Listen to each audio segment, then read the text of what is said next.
Are we live? And we are live. Yes. Yeah. One more Tuesday, one more episode.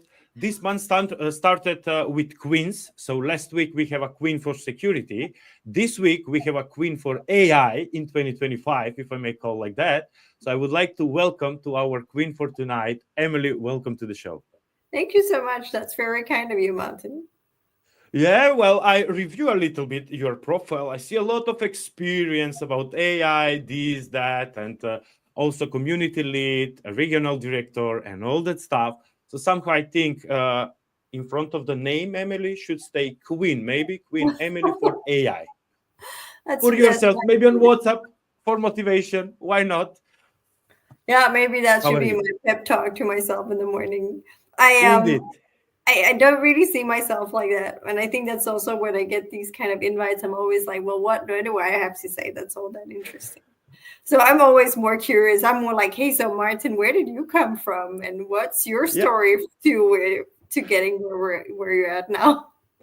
You need to create a podcast show or whatever, you name it, and then Okay. you will invite me and we will do the other way around. Can we agree Oh, on okay. Hmm. All right. that? Yeah, no, long story short, I mean, basically, usually I think both or most of us MVPs, MCTs, or any title there, or interested in the Microsoft world and all that stuff. We are quite active, I would say, on all of us on LinkedIn and all that stuff. Long story short, basically, yeah, it's a quite interesting question what you said now. My name is Martin. I have 20 years of experience, IT experience. This year it's official, if I may call like that. I'm usually saying that I'm, by the book. I really started like finish university informatics. Then I went as a IT support, system admin, network admin, cloud admin, DevOps, Azure admin, Microsoft trainer. Now DevSecOps, DevOps, and basically MVP 2 years ago. And basically, that's my journey. I'm usually saying, yeah, by the book, that's how is the path.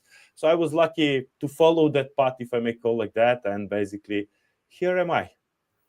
All right, very cool. And that is a very good learning path because you've learned so many of the things that are really hard for people to learn when they come from the business side or, as you say, the theoretical side.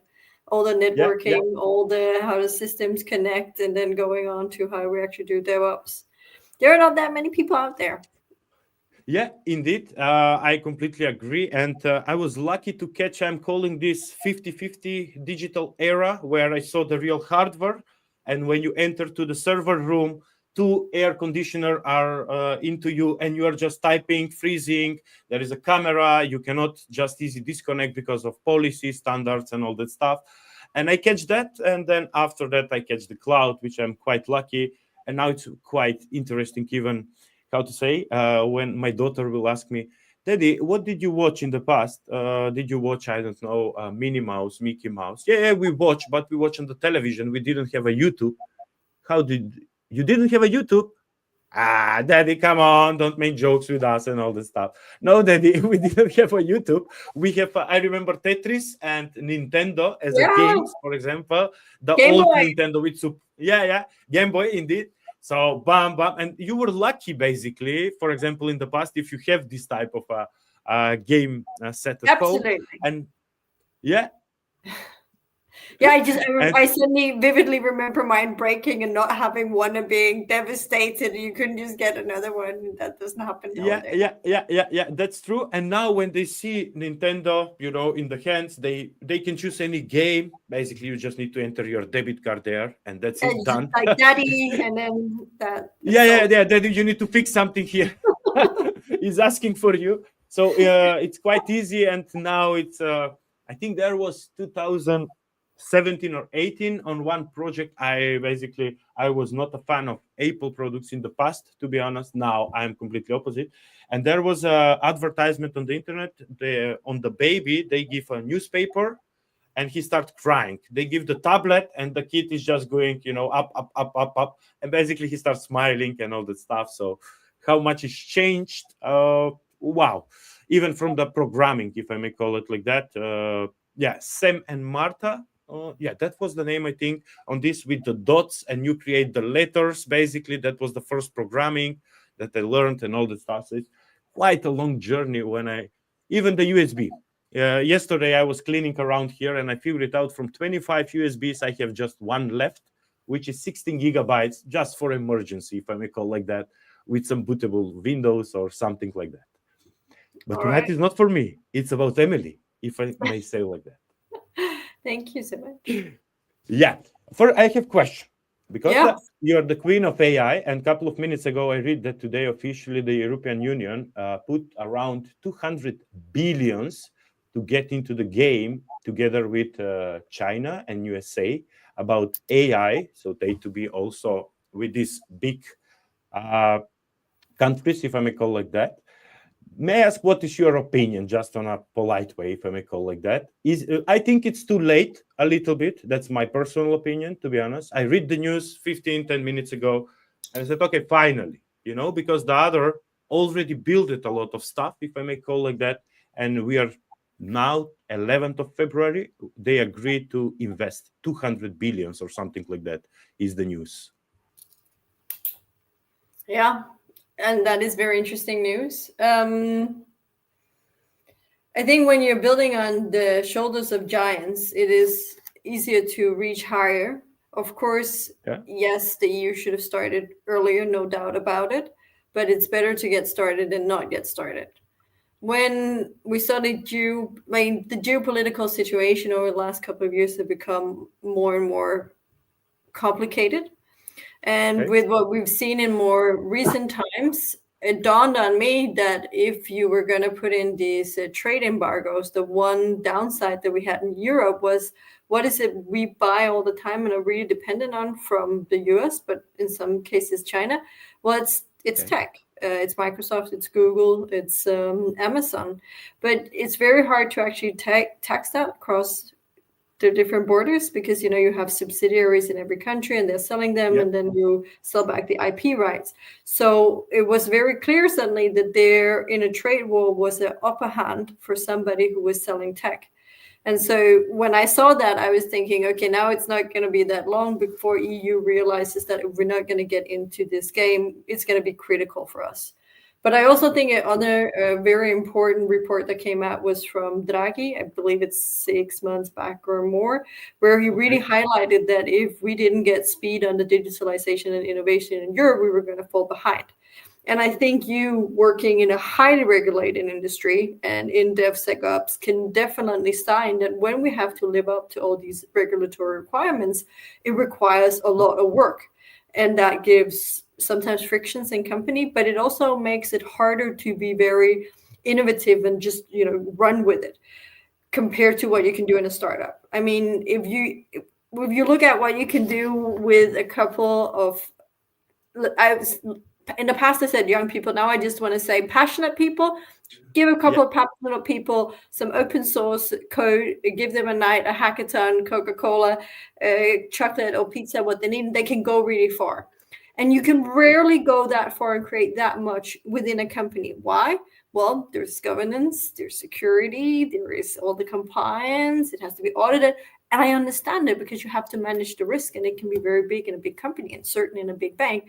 But when I look at sometimes how fast you can go when you let go of all those limitations, then I think of, okay, well, those countries who don't have as much red tape and don't have as many limitations, they can go like space rockets. And I think True. I don't want to go into, is that the reason behind DeepSeek? Is it not? Is it the Chinese investments? It's hard to say. But I Yeah. certainly think that if you want to add fuel to the fire of Europe becoming more innovative, more digital, and yes, also leading in the AI race, money's not enough. We Yeah. also have to start turning back regulations. So I'm glad to also have seen the news from Ursula von der Leyen, who has also been out communicating that we're going to turn back some of all the regulatory requirements. That being said, part of my journey in AI has also been a collaboration with Christiania University, where we were looking into the damage that could be done with fake news and disinformation and misinformation. And when I look out into the landscape today, the political landscape, I have no doubts that this is going on. It's active. It's a real problem. Yeah. So I can see how a lot of the EU regulations in the EU AI Act is targeted at this, and that was the intention.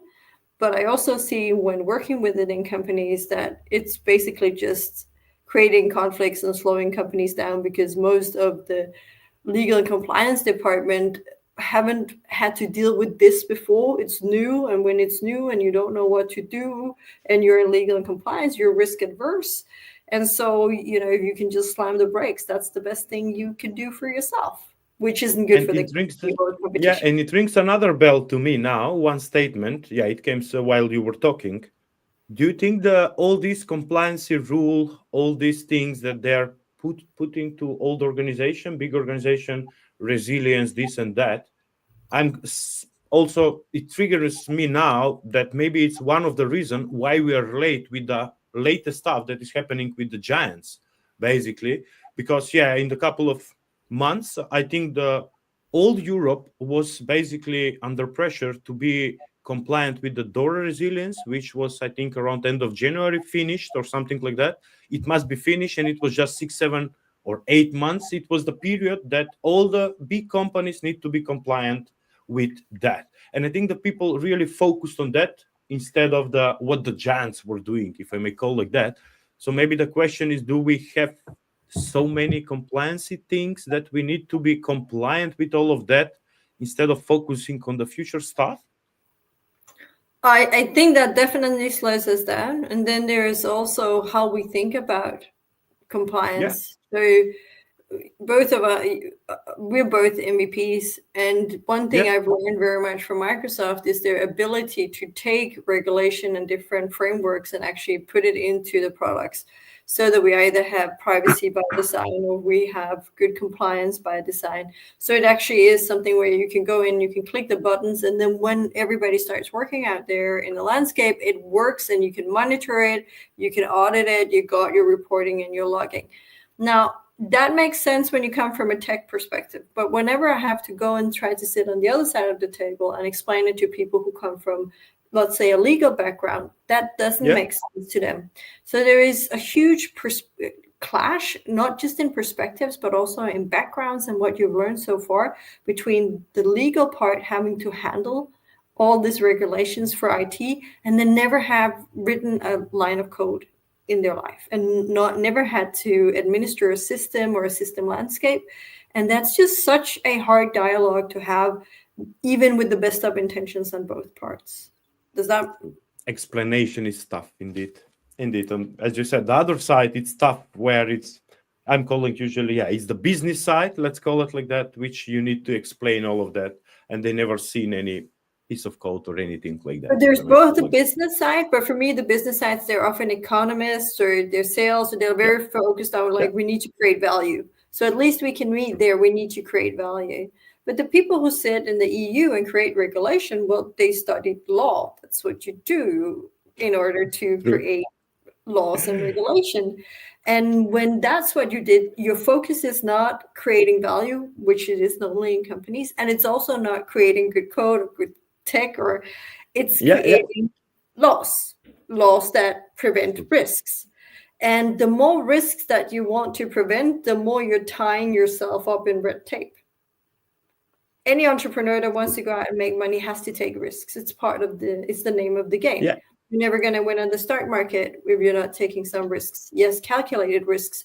But the trouble is that the mindset from people who studied law is no risk or minimal risk of, trying to completely avoid it. Yeah. And I think I see that very much because I come from a family who all are in law. My brother is a court president. My dad's a lawyer. My sisters are lawyers. So I'm the only odd one out. Yeah. We do not see the world the same way, but at least it makes me try harder to explain things to people who are coming from that background. So there is a lot of fights on the Sunday lunch, I suppose, whenever you go all together. Very interesting discussions. Yeah, okay. Not fights, yeah, that's a relative indeed. Interesting discussions indeed. Long again, it's also this culture thing. So in Yeah, Denmark, we find discussion almost a national sport, and we like a yeah, good discussion. If I took that kind of discussions to the Netherlands, where you're living now, yeah, they would be like, "Are you? That's a bit much. Are you fighting?" And then there are other countries where it's completely, normal that on a family lunch you will have a yeah. fight, True. or Yeah, yeah. yeah, yeah, yeah, yeah. Depends on the country indeed. Basically, how they want to do that interesting conversation, if I may call it that. Sometimes in some houses, it sounds like, for example, in the past, I remember we are quite different characters. My mother, my brother, all of us, and now also with Where are my you from wife, originally, the Martin? kids. Originally, I am from a very small country on the Balkan called Macedonia. Ah, I see. All right, very nice. You Yeah, had yeah. So Alexander the Great and his father yeah, Philip. yeah, yeah, yeah, yeah, all that stuff. That's history. But indeed, and for example, on our side, basically on these Balkan countries, usually interesting discussions. It's really every time when you have interesting discussions, it's a fight. It's a real fight. Like, There's real screaming each passion. other. Yeah, yeah, a real passion. And at the end, we are saying, yeah, that's how we show love each other, basically, even when you fight and screaming and so loud. And I remember now she's listening, I suppose, in the first floor down, my wife, when we got married. Yeah, why you're screaming at me all the time? No, I'm not screaming. That was my 30 And years where's your habit wife from? discussing with my family. Sorry? Where's your wife from? Yeah, the same country, from the same, but on her family, She's from the they're Netherlands. quite Yeah. Okay. silent, if I may call like that. I completely understand. My husband's Dutch, and I'm not even. I mean, I'm Danish, so we're Yeah, yeah. pretty calm. And still, the Dutch was like, okay, the Danes got to be the Italians of the Nordics, but the Dutch don't do that at all. I can. Okay, wow, well done. You're still together, and you have two kids. Yeah, yeah, yeah, yeah. And on the beginning, but now what is happening after almost 10 years, if I may call like that. So basically, now she's raising the volume up. I'm going volume down a little bit. Okay, all So I don't right. know how is going that on the marriage side, on these balances. But now I see her side, it's increasing the volume. My side, it's getting lower, if I may call like that. All But right. when you live together all the time, every day, and blah, blah, blah, blah, blah, blah. So this is happening, but it's nice, I would say. Interesting conversation was always nice. So we are saying, yeah, we are showing love like that when you shout each other or discussing or this and that, and basically that's how we show love to the people. But All yeah, right. that's I suppose mentality, how you're born, raised, and all that stuff. So it have a lot of things aligned. And now you're And touching what about type of something else that's fantastic about Europe, but also our challenge. We have so many different cultures. We have rich histories, but we also have different languages. And although America, to a great part, is made up of many of the same cultures, they at least have a little more common ground and a common language. And we don't in yeah, Europe. And then we still have to create as good collaboration and innovation and make all those wheels turn together. true, true, Whereas true. the Chinese have a completely different advantage. Look at, they have like Yeah, 4,000 years of history together. indeed. And I have, I think, a couple of friends in the past that went to Japan or Tokyo or I don't know, on that side of the country. And one of them came and he bring us some gifts and all the stuff for the kids. And I said, "How is there, mate? That's I don't know. That's not Europe. That's different planet. I think that's different planet completely on what we see in Europe and what we see there. It's called cultural shock. First of all, yeah, they say in Europe it's clean, in Denmark it's clean, in Norway, in Netherlands it's clean, but there the clean, it's really something different clean, if I may call like that. Like a glass, when you see, and after you put water and after 5 minutes you see that line. So that's clean for them, and all that stuff. And I think a couple of weeks ago we discussed something at home about healthy food, la la la.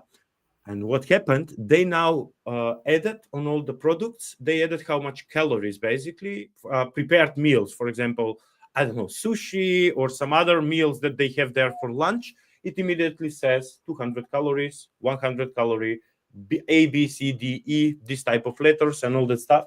So I would say they are a little bit far away on that side, and a lot of other things, if I may call like that. But I agree fully with you. We are such a small, if I may say like that, and all of us have different language, and basically it's quite complicated. I don't know how to explain. Yeah, complicated. That's the word I would say. It That is it's quite, complicated. I think you so. know, Diversity, when let complicated to free, explain can and build add something. so much strength because you can play on so many different playing fields. You've got so much to add. But I think the amount of diversity we have in Europe, and then combined with trying to align our laws across Europe and work in the same Yeah. directions, and even add more regulation on top of it, that's tough and not necessarily very good for competition or creating the next big thing in AI. True. That's completely true. And I agree. And I really so far like the conversation that we are doing. I must be honest with you. But now, instead of this AI and a lot of discussions about I would like to ask you, how did you start with these computers and all that stuff, if I may ask like that, Emily? So I think I'm a curious person. I'm always Okay. like, why? How does that Okay. work? And so the earliest memory I had was I got an old computer from my uncle, and he allowed me Okay. to pull it apart because I went like, "What's in it? Yeah. What is? Can I put it back together? And how does that work?" And so for me, it has just started with being curious and fascinated, and especially fascinated with people who were really passionate about what they did. So whenever I meet quirky, nerdy people, those are my favorites because they are genuinely passionate about something, and that fire, True. that passion, you can learn so much from. So you'll see it also when I pick out sessions. I often pick out sessions myself that are a little out there, whether it's, what Yeah. can we learn from Napoleon Bonaparte on AI Okay. adoption or fabric adoption, or what can we learn from acting and storytelling when it comes to PySpark. I like those like quirky points of Yeah. view. So for me, I was just curious. And then I think my natural, despite having learned more than 7 languages, I always had the idea that I was best at math. And that was because in school I didn't care for writing down German grammar or French grammar. It just that didn't Yeah. spark me at all. But math and physics and chemistry and like those things I was pretty good at and I liked. Now, when I went to high school, there was no such thing as having programming. Like that didn't exist. That's how old I am. But I Everything have was friends. mathematics. Indeed. Yeah, so it was like advanced mathematics. But I had friends who were coding and who went to the IT university, and I was super fascinated with what they were doing. So I have always to say a big thank you to my old friends Simon and Jakob and their whole crowd, because if I hadn't been hanging out with them, then I wouldn't have learned. First of all, I would never have played World of Warcraft or learned like what's a VLAN party, but I also wouldn't have learned about Berkeley and SQL and having parallel sequencing and what can we do and how can we make computers work Wow. together across the globe to actually solve really hard computational problems that we could otherwise not do with one computer. Yes, today we have supercomputers and so forth, but it was because of them and living together with them that I learned about all these possibilities. And I thought, that's the future. I want to do that. And then my first baby steps into it was to learn to make web pages. So like so many others, I started with HTML. Yeah, because like where do you start? You can see what you get, and you can get a visual output. And then I'd made the mistake of studying economy, and my parents are very much like you stay with it and you have to finish it. So there was no changing direction. So when I got out and I started working in the Netherlands, I had to I was actually working within controlling and finance and bookkeeping, and had to explain all the numbers, why were things going well and not so well. And then I started like everybody else. I pulled out data from the different systems and I pulled it into Excel, and I was like, oh wait, this doesn't work. I need to, so there's something called an Access database. Let me try that. Oh wait, I did learn some VBA back when I studied. Let's go with that. And then it went from that and then to expanding on it and creating integrations and teaching myself SQL and Then I did some projects with different interns and student projects in the Netherlands to change the coding of our system. And then I learned about systems and systems integrations. And yeah, that's pretty much it. No. And then one of the projects. Do you miss? I must interrupt you here because I was working a little bit, if I may call it that, for one law company. It was a project. I really sometimes I know there is a lot of tools, SQL, this, that, but Microsoft Access was really, really powerful tool, if I may call it that, and it's really missing sometimes. I must be honest with you. For small projects, instead of buying licenses, this and that, yeah, you have access within your Office package, and you can download it. I know, build there something, for a small companies. I don't know, some law company, finance company, because they have 100 I would be plans. like today, so the beginning of Power BI was also in Excel. So that was where we got Power Query first. And we got the first data models. And the building of those are the same as what you later had in SAS. What do we call those cubes? Which ones? Yeah, it's all we call it SAS cubes, but they're it's the same as a semantic model in Fabric today. Okay.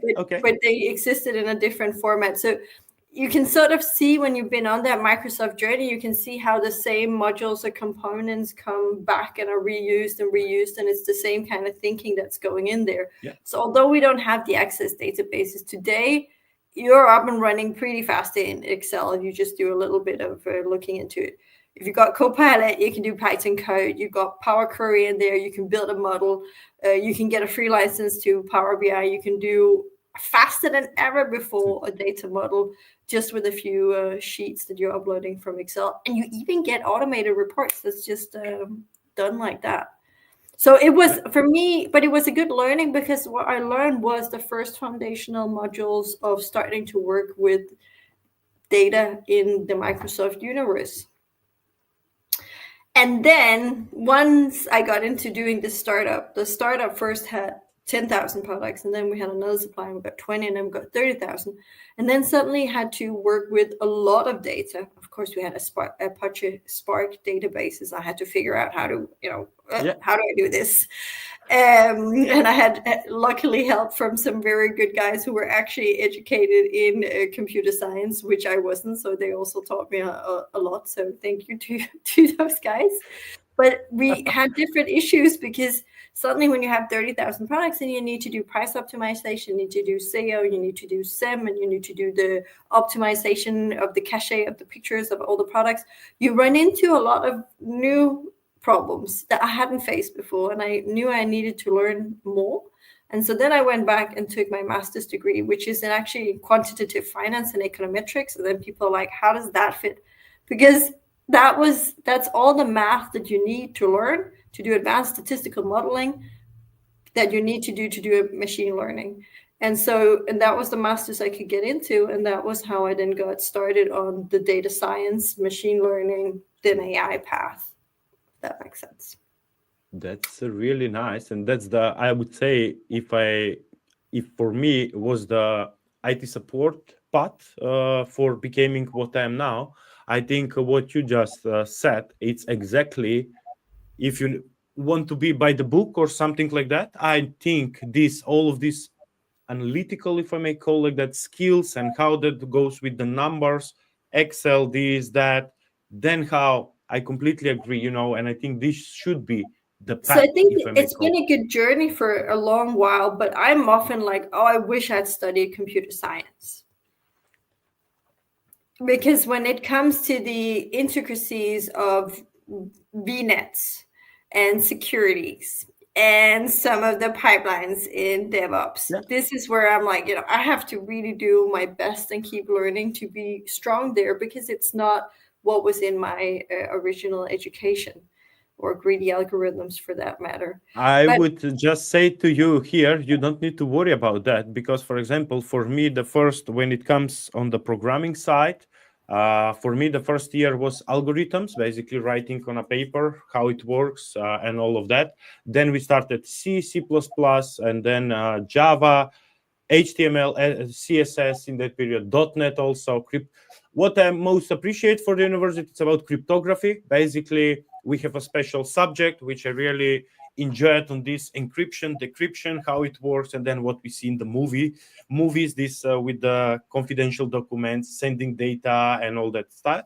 That is quite interesting. But for example, what I wanted to say is you don't need to feel sorry about your university because pipelines were not part of that. I must be honest with you and disappoint you. The cloud was not there. No, I no, think even no, no. now it's not there. I think it's not there.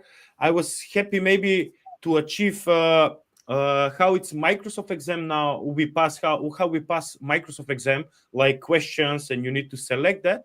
I'm just happy maybe because it was informatics university, basically natural science or mathematics, and Institute of Informatics was the long name. If I may be honest, so the good thing it was, for example, it's called e-learning. So I was passing the exams and going on exam really like a big boss. Yeah, you sign in with your index number, your password, basically, and you start just A, B, C, D, A, B. So that's how we were taking exam. It's quite easier when you later come. For example, my wife, couple of months ago, she was taking Power BI. 1 week, she was like, "How it will be? Oh, this will be tough. Oof. But he will monitor me. Yeah, but that's obvious, you know. He will watch you. You just click, click, click, click, and no, that will be." And a lot of people also that I discussed also in these interviews and also private friends. First exam, it's really sweating, Yeah, it is. But sweating. my first Microsoft was also terrible. And then I try always to tell the young people I work with, like, it's like a game, and you got to get used to it. And once you've done the first easy one, you have a mental picture of what is this going to be like, and then it gets easier from there. And it is like, a ladder upwards. But the first Yeah, is stressful. tough. It's Yeah, tough and stressful. I take completely the agree. easiest one you can find, and don't be sad if you don't pass. You will the second time. It's just, a new game you need to learn to play, for True. sure. Yeah, I wanted to answer to your question. You don't need to feel sorry. I'm happy that I'm quite happy to see you now AI and doing that stuff from economics, and you completely understand machine learning, this and that, if I may say like But that. But so it became a you, journey, because when I yeah, get out after I finished my degree, I got into consulting, and I got into a mix of business intelligence and then doing what back then they called it performance management, basically yeah, financial BI with forecasting and budgeting and so forth. And then I was lucky and I got to also work a bit with the analytics team, doing more of the churn and advanced yeah, analytics, yeah, and yeah, then yeah, also the data warehousing. And then I shifted from there, and then I went over to doing advanced credit modeling for banks, which is yeah, basically, you would say it was an algorithm. It's algorithms to figure out what is the risk going to be for a credit card or a loan or so forth. And that was what yeah, I did.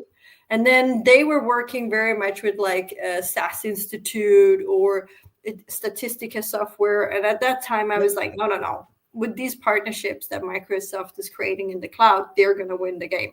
Though I have to say, when I did start as a consultant, many of our customers didn't have clouds. We had customers who had their server room, and the only reason they went over to the cloud was when the server room went down because somebody forgot to put on the cooling. And so I was yeah, in that period where I had to start learning about, okay, so how many V cores do I need in CPUs and why? yeah. And so that was the start of my journey. And then I got Oh, into a Microsoft partner consultancy, and they got me into training people in Power BI, data factory, machine learning service, cognitive services, Power Platform. And so that really became that sort of broad spectrum of bro. taking people from a business need, whether it's a Yeah, report or automation, and then slowly taking them up to really understanding how does systems work and how does systems integrate, or how do you actually do advanced machine learning on top of it. And so I'm grateful for the modular architecture in Microsoft yeah. Stack, but also in the way they do their learning, because that's how I've learned about most of computer science I know, and architecture and enterprise architecture. But listening to you now, I'm really quite, how to say, I'm quite happy. I have a quite nice feeling, I must be honest. You started economics and you were a little bit complaining 5 minutes before this, but now you achieved basically everything what was foundation for this analysis.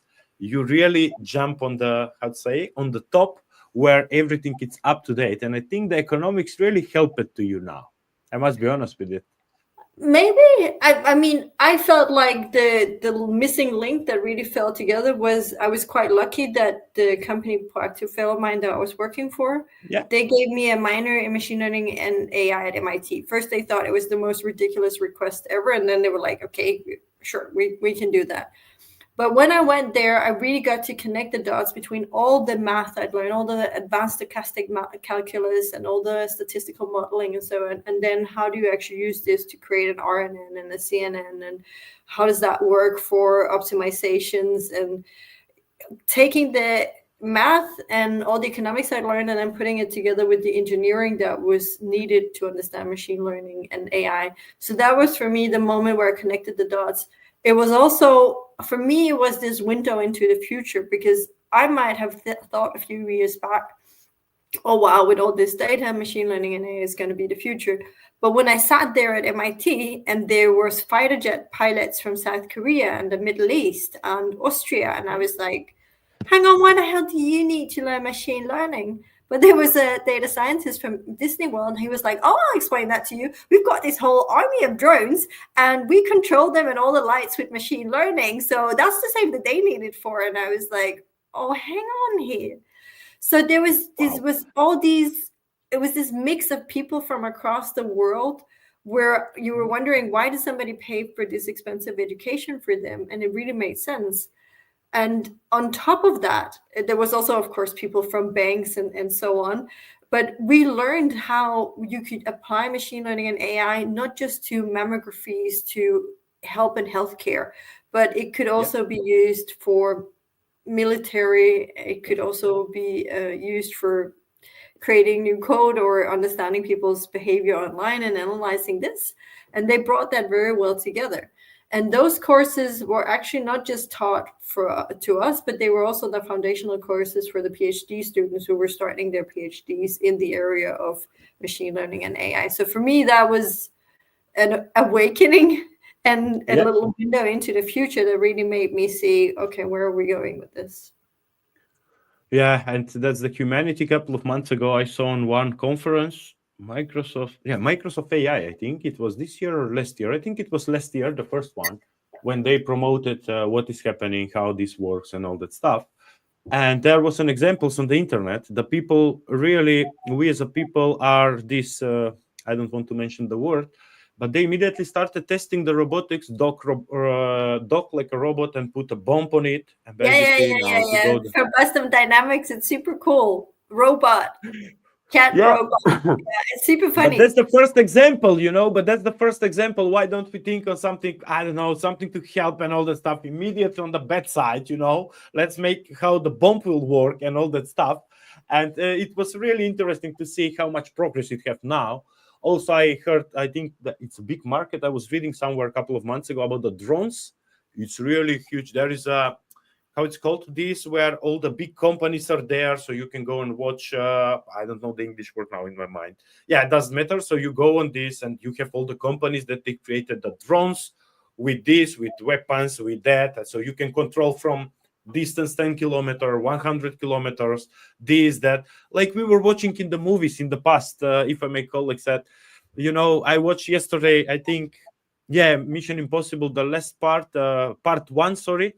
And now it came that Mission Impossible 1, 2, 3, they will become reality in the next couple of years. That's how it looked like, if I may be honest. Yeah. No, yeah, you're quite right. And so I think that's the James Bond, the James Bond movie. Most of James Bond has already happened. Like if you see those old M movies where he's got a navigator in the car, and that's quite advanced. Yeah. And it all starts with human beings being able to imagine wanting that.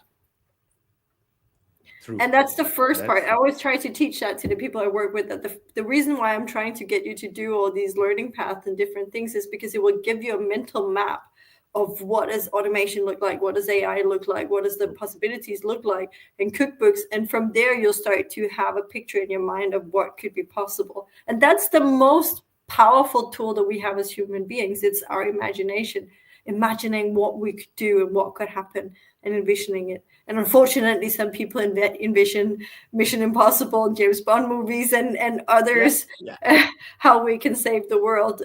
But that is human nature. Indeed. And that's the thing about AI. Yeah, AI can be used abroad across that spectrum. It can be used for the best ever, whether that is in medicine, creating medicine that's adapted to our genetics, or treating diseases, and even much faster than ever before. But unfortunately, it can also be used for misinformation, disinformation, war, drones, so forth. Like atomic power, it's a very powerful tool. I was just Googling something. I think I found it something, or I don't. I was, as you said, because on this IT in the past was basically from 50 subjects, if I may call it that. 25 for mathematics, algebra, I don't know, this, that, 25. Half of that was mathematics. And basically, I was similar what you said. I was not about chemistry, but more mathematics and physics. And I was quite happy to do. And I was always, this is interesting. And to be honest, my goal was, I started watching a couple of days ago the TV show, but I can't find the name, which is now, here it is, Prime Target, it's called, by the way. It's a TV show on Apple, and it's about the mathematics, how he aligned all the prime numbers, basically, with what is happening in the world, if I may call it that. And I see, I completely, why I'm saying this, because what we are doing now with AI, I was really looking in the mathematics as a big potential. I think the software was bad. Mathematica, I think, or MATLAB was the software, and it was completely not user-friendly, if I may call like that. It was really, and somehow, but it's really, I want to say, to align with AI, because when now we are talking AI in Azure models, it's aligned with the economics analysis. To do all of this analysis, you need the mathematics basically as a first foundation, first main step. And I think here we can even, as you said, imagination, we can use even triple, because now with the numbers, you can play a little bit and then put that in the model and all that analysis to be better even on what we have now. To be honest, so now it triggers me a little bit. This is really a future innovation. Yeah, I mean, I've got like two directional thoughts, and one is that, pretty much every nerd I love, they love the Hitchhiker's Guide to the Galaxy. Yeah. And what is it in the end? He tells what is the truth, or what is the answer to everything in the world? I don't know. It's 42. 42. Which adds up to math. Yeah. To the numbers, basically. Yes. Which explains, indeed. Yeah, sorry.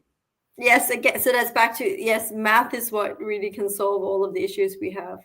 And now we have the AI models that can do self-optimization. They can, small models can learn from big models, and they can self-optimize. They can optimize on code. And then it starts going very, very fast, what can be created, even though some of it is still experimental. But having these dynamic functions that can be dependent on each other, and then keeps up optimizing according to rules, whether it's less errors or less computational powers or whatever we're looking for. When you start putting strong compute power that we have today with modern chips, it starts getting very powerful where it can go. Maybe even too powerful.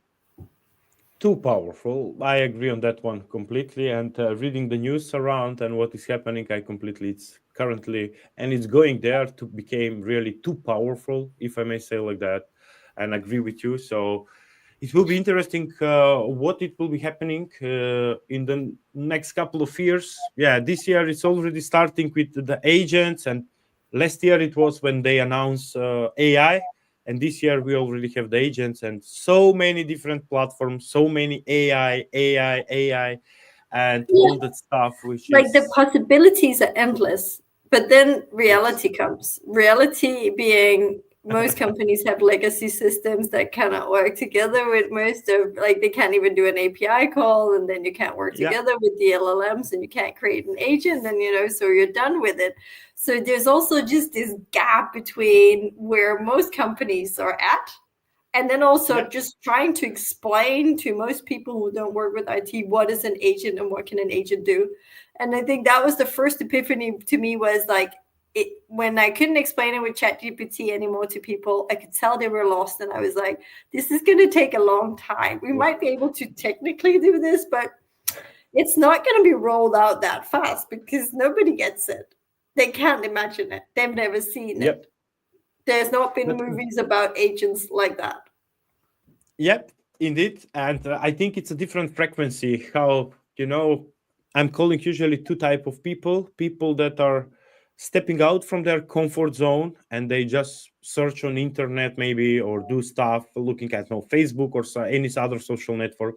And there is a people that they don't do anything. And those people are the toughest one, I think, which basically, yeah, it's a big statement that I will say, but usually those people who are laid off from the big companies, in my opinion, because I don't think that any company wants to say to Emily or to Martin, hey guys, from tomorrow, done. And Martin and Emily kill themselves with new things, explaining this, doing this stuff, that stuff, and all that stuff, which, it's a little bit, and I completely agree on that AI agents, it's really tough to explain to the people. And I think it's just because those people don't want to even Google it. What is AI agent, to be honest with you? But I think it's a bit back to where we were when we started our conversation, where you say, oh, well, my kids, they've got a phone or a tablet and they can just Yeah. download anything Yeah. and they can play with it. So they've got a whole different mindset. If we look at just the average age of the people who are Okay. leading European companies today, when they grew up, they didn't have a Game Boy. That's true. Maybe a few Okay. of them could play a video game at best. Okay. So those are the people who are in charge of this change in the end of the day for all of the European companies, even the European Union. I have the greatest respect for Ursula von der Leyen, but let's be honest, there wasn't video games when she was a kid. Yeah. And now we want them to understand agents, where you've got an LLM multimodal model that can understand whether you send a video or a speech, and it can integrate with different kinds of APIs, and it can start taking actions if you just tell it what to do. For most of them, there are no pictures in their mind when you say that to them. You can try to show it, but they're still going to have a hard time imagining the next step because there's too big a gap between the world they grew up in and the world we're in today. And so you're telling me that those people are going to I disagree on this. Yeah. But how they say, I'm, now if I put aside me and you, we are working with the latest technology, putting aside what all the, I don't know, the speakers or everywhere in the world, what they say to stay up to speed on the market for the job offers, you need to learn the new technologies, follow the standard, what the other are doing.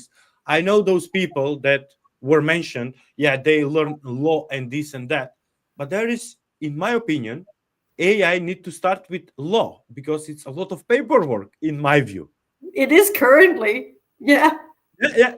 So, as you know, when you think about, maybe they need just to step out 2 steps, not 5, 2 steps, 1, 2, and just to figure it out. Yeah, okay, these guys are talking about that. Or there is always these advisors that can explain all that stuff to them on really nice words, even better than me and you and 10 other people together, if I may say like that. So, there is this type of things, and somehow, yeah, I'm calling, and sometimes I'm really rude on my language, if I may call it that. Yeah, the people are lazy. I think it's different than lazy. I think people have different energy levels, and there are some people who just have a high energy level, and so learning something new or taking a step doesn't require too much of them because they already have a lot of power on. But there is also the fact that any time we build a new neurological pathway, If we've run it through a lot of times, it's not that much of an effort to run it through one more time because we're used to running that pathway. But building new pathways, and especially pathways that are very different from the ones that we know, requires more energy. It's like building habits, especially different habits from what we've done in the past, and it requires more. So I don't think it's always about being lazy, as it is about we call it NT. So there is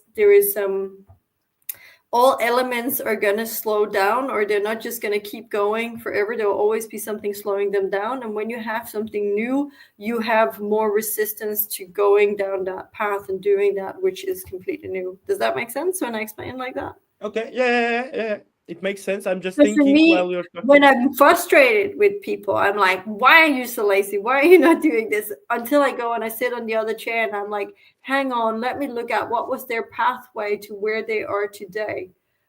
They are still missing 10 steps, and that does require quite some energy to go up those steps. And every single company in Europe has to go up those steps. There is no jumping completely over the digital Short maturity roads. steps. Yeah. Okay. Yeah. Okay. Yes and no I a know little a lot bit, of but consultants have sold all the companies that they can just jump over it and then you just throw some AI at it and bingo, yeah. magic happens. It's not going to happen. True. Yeah, that's I fully agree on that one. On the latest one, I must be honest, and I agree. It's a different energy, different things that need to be done, if I may call like that. But there is still something, whoever you are, if I may call like that. I cannot imagine a person last year, for example, when officially was published ChatGPT, that there was no person in this world, I don't know how many billions we are, that was not curious just to open and see what is this chat GPT that every second person in this world is talking about. Yeah, that's AI. And that's why for me it's sometimes, confusing, and different energy, different people. But sometimes I think the people need to move. That's why I said 2 steps, just to figure it out. Okay, this is helping to me, if I may call like that, whatever you work, whenever you do, and all that stuff. So, I was thinking on that side of perspective, that they are focused, they are the best in something, in I don't know what. But sometimes when the whole world is talking about, it's the same with the computers.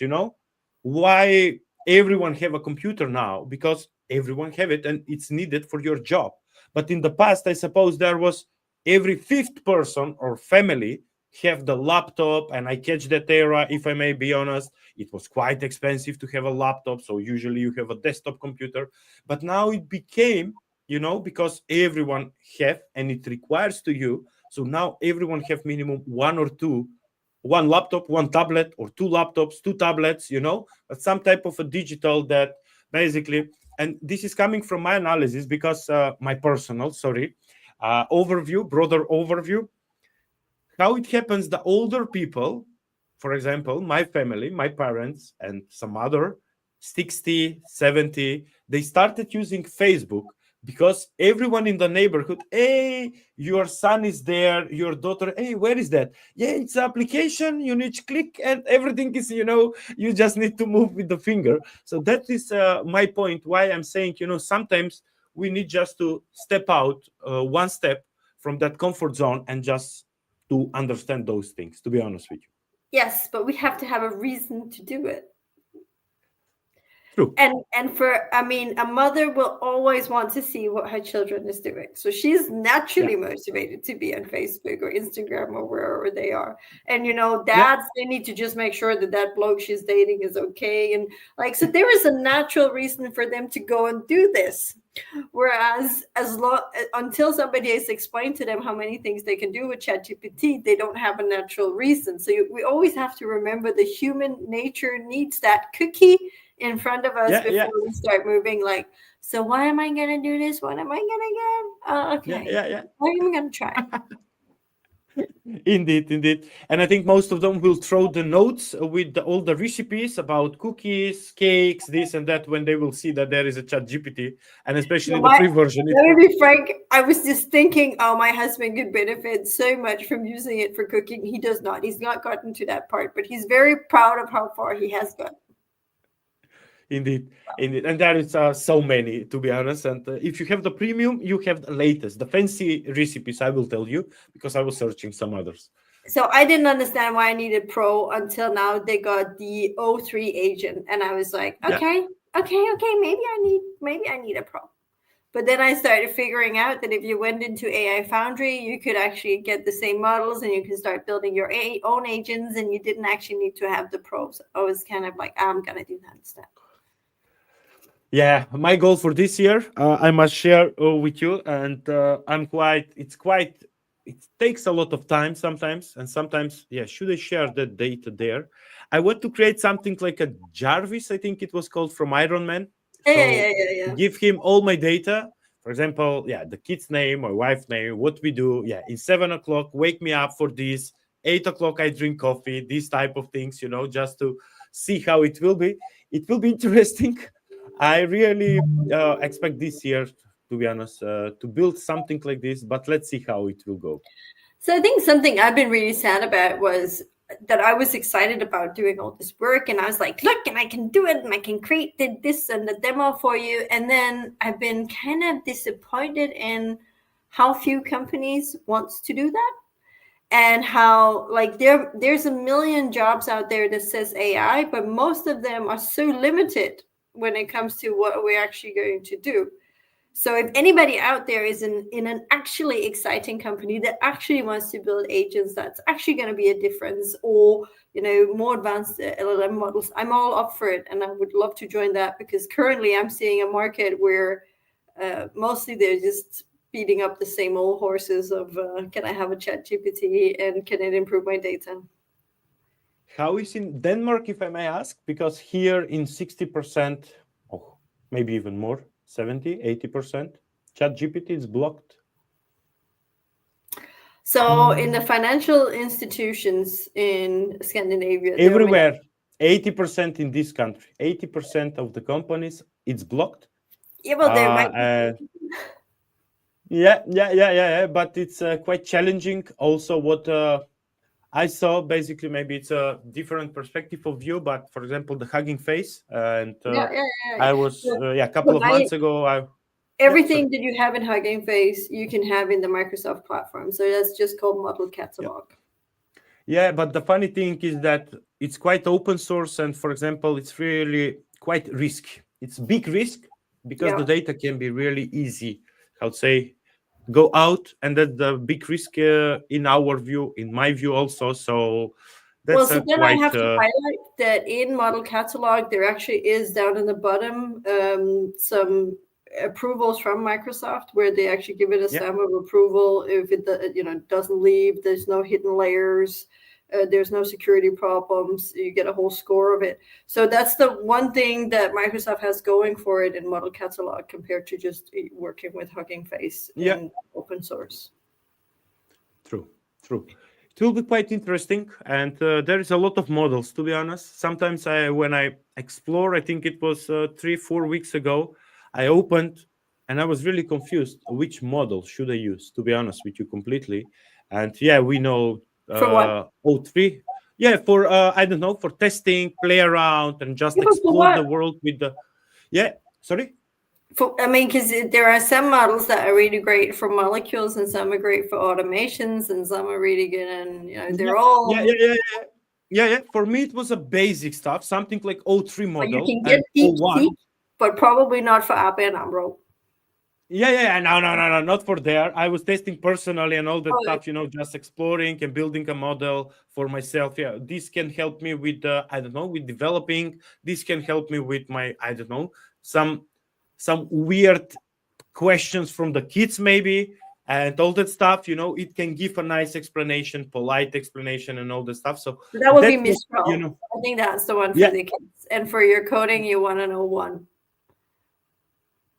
Yeah, okay. But sometimes it's quite difficult to choose which model to choose. I want to say, in the whole scenario, if I can build one piece from there's actually this whole, you can compare them. So you can go in, you can search for what you need, and then you can actually evaluate them next to each other on what what's your requirements. Is it latency, or is it costs, or what is it that you need Okay. on that? So there's actually I this way didn't of comparing them. explore that. I didn't check that, to be honest with you, because quite easy. It's deploy the model, choose some model there. I was not going so deep dive on this thing, So when to you be click the completely honest. models, it doesn't matter which of the model catalogs, but in the Microsoft space, when you click them, then depending on the type of models, they have different tabs of evaluations where you can both see, is there differences in data? Is there something in drift? Yeah. If it's in LLM, they have the verification if there's hidden layers, yes or no. And then there's another one where you can choose to then compare it to other models.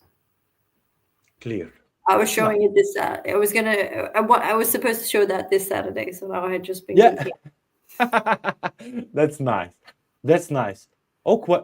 No way. 1 hour we're talking, Emily. It's impossible. It's impossible how fast went everything. Okay. But it's okay. Yeah. I must ask you now. What is the plan for 2025 for you? I'm thinking about what You know new what? to learn I am still and all. asking myself that. Sorry, you're still asking yourself. I'm not sure. I'm in a bit of a dilemma for what the plan is for 2025. But it's almost March. The first I know, quarter is done, Emily. it's not according to plan. So I made a plan around New Year's. I do that every year. I do this life book with how it's supposed to Yeah. look. But things haven't fallen into place quite as fast as I had imagined. So according to my plan right now, I'd be doing a yoga teacher class, becoming a yoga teacher, and then I would be on my way out to my new tech adventures. Okay. But we're slightly delayed. Maybe it's because I'm slow in making decisions. So I have several things on the table, and I need to figure out which road to go in life. Yeah. I Okay. know that I will keep learning. I'll keep improving. I'll be talking about PureView and Microsoft Defender and AI security for sure. I will be building Yeah. some of my own agents. And then I will also have many internal discussions on where AI is leading this world and tech giants. Indeed. Well, I was expecting that you will say, I was planning to create an AI agent about giving a yoga classes somewhere in some school there on behalf of me, so I Like can I be would be from an home and the avatar, age. like an Yeah, avatar. yeah. Like here's the book, and then avatar, you go do it. It's a good idea. Like that. Yeah. Indeed. Oh, nice. Okay, so the plan is there. That's most important. Sometimes, I'm saying, it's usually similar for myself. What you said now, it's almost ending of quarter one, if I may call it, or 2 months in this first quarter, and so many things. But somehow, what I noticed in these 2 months, the things are going a little bit. Maybe it's me, maybe it's for all of us. I don't know, either it's because of AI or because of myself or my mind, but somehow a lot of things are happening or happened in the last how many 30 and 45 days, if I may calculate like that. So it's from 1st of January, somehow so many things. And I notice this is not just at my side, but in a lot of other companies, it's happening really fast things, and it's coming. We need to do this, we need to do that, and all that stuff. So I think it's a worldwide sickness, I'm calling like that. Everything needs to be done faster. So but let's see. It's never too late. And it's never too late. So Indeed. I'll keep you posted on what the next chapter will be, but it's not all clear yet. Okay. What is the next book that Emily is planning to read? I mean, have this whole book list. I have to be No honest. problem. You might be surprised that the top of my list has been that I've been very good at taking all these certification and learning myself technical things. But the one thing that can still be an enigma is human nature. So I have a lot of books on emotional intelligence and EQ. Applied EQ and these things those are top of my list because I'm in one way LLMs can do it very well. They can mask quite well what should you answer, what should you do in this, but and they can also read our facial expressions and emotions to a certain degree, but still the dynamics of human interactions are an enigma. So I have to say that those are some of the things that are top of my list, Okay, more than that's the nice. That's psychology, I would say. More. also psychology for sure. Yeah, And then and on the technical learning and books, it's very much about AI for security. That's that's nice. top of mind. Before I say to you the last question, and basically to ask you basically something, so you can say that. I want to congratulate on the fourth title. For those who are not watching handball, Denmark won the fourth title on the World Cup this year. 2 weeks ago it was. So we are watching a lot of handball, by the way. So that's how I know. So congratulations to Denmark. So now I would like to ask you how it's thanks for watching on Danish, if I may say like that. How is it for us? Yeah, on Danish. Thanks for watching this show. Oh yes. Tak fordi I så med. Oh, really nice, really nice and funny. Should we It do it sounds in fun. Dutch too? Also. No, I don't know how it's in Dutch. Heel erg bedankt dat jullie zijn hier en mee hebben gekeken vanavond. Dat was leuk en ik hoop dat jullie het een leuk gesprek hebben gevonden. I think I found my teacher for learning Dutch. Languages? No. I think I found this language was needed to me. The second one that you start talking, that was needed to me. So I was looking for a teacher now, 1-to-1. So I think I found it. So we will discuss after this. Like ChatGPT or an LLM, they're great for learning languages. And you can just talk Emilie, thank you a lot. Thank you a lot from bottom of my heart. I really How do you appreciate. say that in Macedonia? Oh, ti благодарам много. Okay, that will take some time to learn. Yeah, we have the Kyrillics and all that stuff, so it's a little bit complicated. But thank you a lot, yeah, thank you for coming back, if I may call it that. And I know that the end of January, basically, we need to meet. But thank you a lot now, and really, I was enjoying in this 1 hour and something. And I'm wishing a nice evening to all and to you also. And we will stay in touch for sure. Thank you all for watching, and see you next Tuesday with others. See you next Tuesday. Thank you for having me. Yep.